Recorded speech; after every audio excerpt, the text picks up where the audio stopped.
যে সম্পর্কের কোনো ভবিষ্যৎ নেই সেটা জেনে যাবার পরেও সেই সম্পর্কটা টিকিয়ে রাখা আর নিজেকে শ্বাসরোধ করে মেরে ফেলার মধ্যে পার্থক্য হলো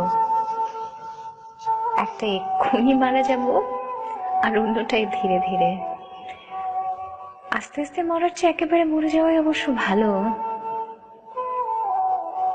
যে অনিশ্চিত সম্পর্ককে আমি দিনের পর দিন নিশ্চিত বলে বেঁচে এসেছি, সেই সম্পর্ক আমাকে ধীরে ধীরে মেরে ফেলার জন্য তৈরি হয়েছিল, তা জানা বা বোঝার ক্ষমতা আমার কেন, কারোরই থাকে না। কারণ ভবিষ্যৎ জানার ক্ষমতা কাউকে দেয়া হয় না। মানুষের কিছু ইচ্ছে মরে যাবে, কিছু বেঁচে থাকবে, এটাই নিয়ম। শুনেছি অপ্রাপ্তিগুলোকে নাকি পরের জন্মে দেয়া হয়, যে জন্মের কোনো মৃত্যু নেই। কেন নিয়ম ভাঙা যায় না বলবে? কেন নিয়ম ভেঙে তুমি আমার কাছে থেকে গেলে না? একটাই তো নিয়ম ছিল, হাজারটা তো না। শুধু ভালোবেসেছি, তোমার থাকতে চেয়েছি, এই একটাই তো। বলো, ভাঙতে পারলে না কি হতো?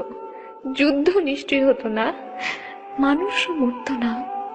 তবে ছেড়ে কেন গেলে? থেকে যেতে পারলে না?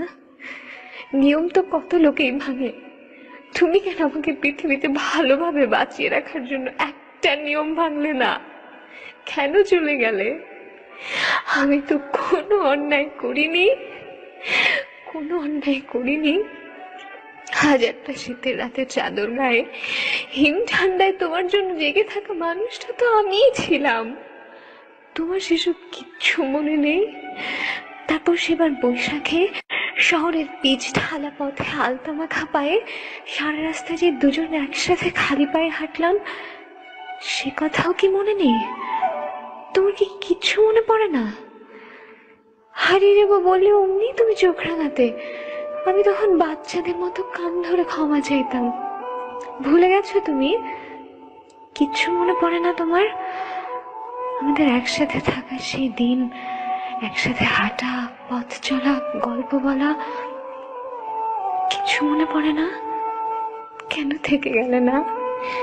একটু কি সবকিছু বদলে দেওয়া যেত না? কেন নিয়মটা এত নিষ্ঠুর হলো? কেন তুমি আমার হয়ে থেকে গেলে না?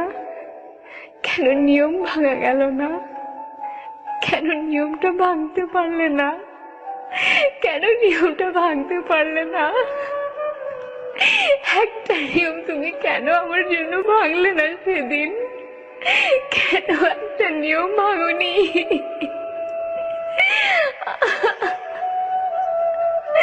কেন একটা নিয়ম ভাঙলে না?